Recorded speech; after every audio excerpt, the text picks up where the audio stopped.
raging between the new Republic of South Sudan and Sudan, although some may still argue that the conflict is still at an escalation path.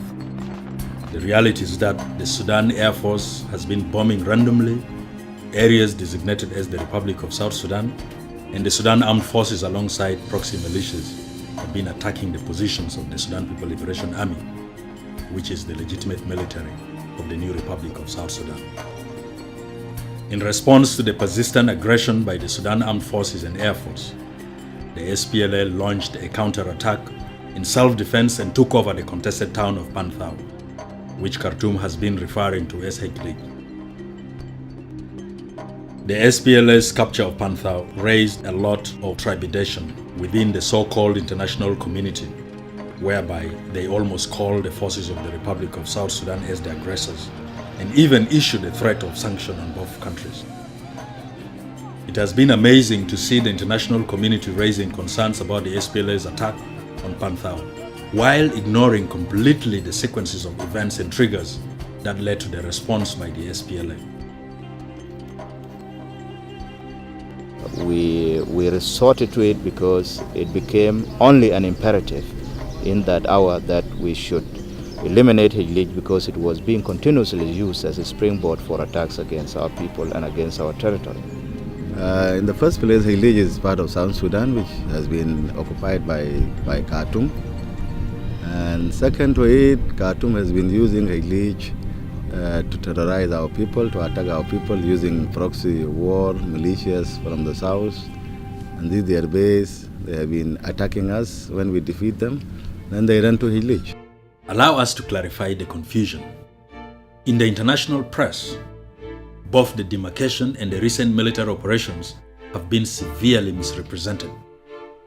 In the media, South Sudan has been portrayed as being the aggressor in a conflict that is depicted as beginning on the 11th of April 2012.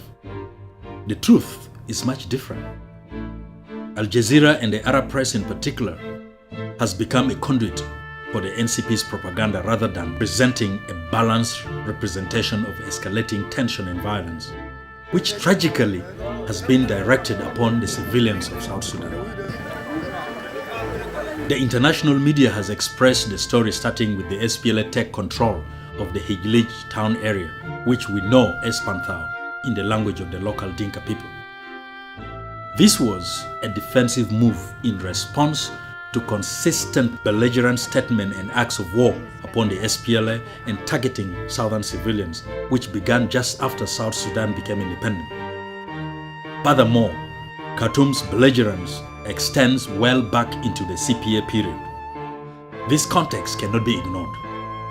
Media representations have tended to ignore the fundamental fact that the recent events were clearly defensive in nature and consistent with international legal principles governing the conduct of war. Depressingly, it seems to us that the radical and racist statement of a leader wanted for crimes against humanity, genocide and war crimes are now considered reputable. Here's the truth. To resolve the conflict, the border needs to be clearly resolved and demarcated. We need to clarify our position and understanding of the border issues for you. The border was agreed clearly in the CPA.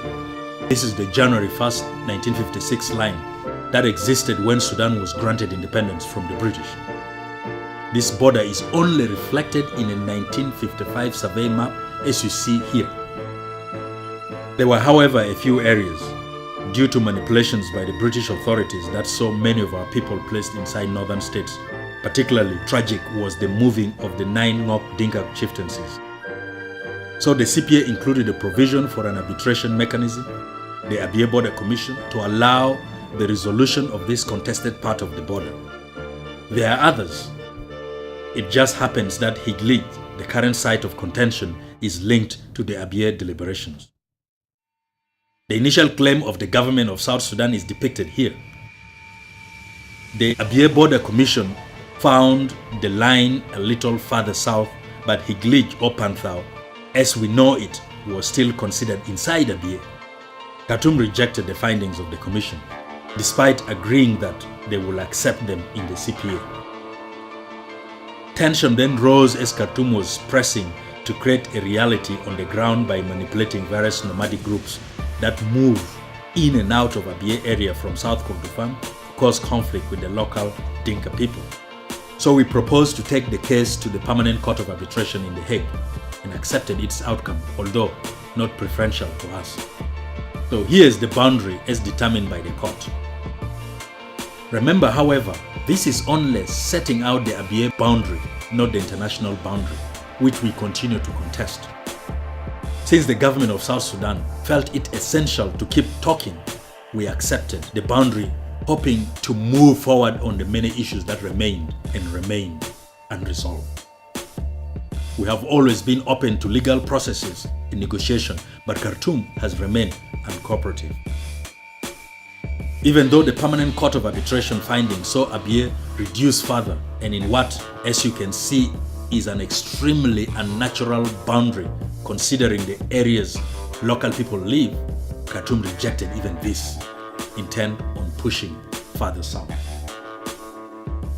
Clearly, Bashir's intention was to prevent the referendum on the status of Abia because he knew, quite rightly, that the Dinka Ngok living in the area were overwhelmingly in favor of joining Northern Baragazal state, which is to say the Republic of South Sudan. He therefore will lose direct control of the great oil wealth. Khartoum then escalated the situation by occupying Abia on a bogus pretext, where their forces largely remain today. The SPLA pulled out of Abia as per the terms agreed with the support of the United Nations. SAF and the associated militias have caused untold sufferings to the civilians of the area, the only ones left for them to harass and attack. Despite the negotiation and agreement that saw the United Nations engage and bring a peacekeeping force to Abia, Khartoum has continued to increase its military activity all along the border. Then, with South Sudan's independence, provocative military actions on the part of al-Bashir and the NCP in Khartoum, consisting largely of targeting civilians, escalated. This led to the incidents currently at issue in Panthou, near the Unity State, South Kordofan border. Since the Republic of South Sudan gained independence, the government in Khartoum continues to violate the territorial sovereignty of the new country, as shown by the following evidence.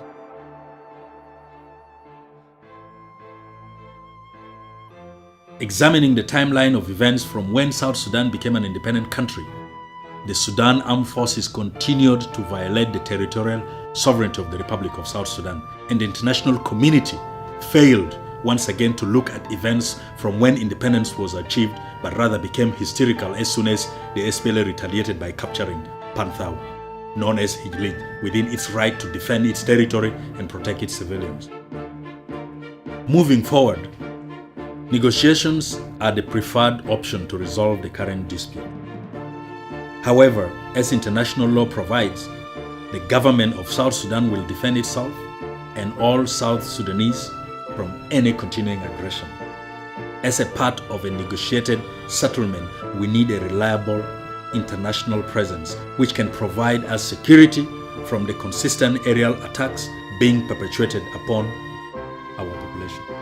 A no-fly zone could achieve this. Also, a significant monitoring force of peacekeepers that actively patrol and facilitate border demarcation is essential.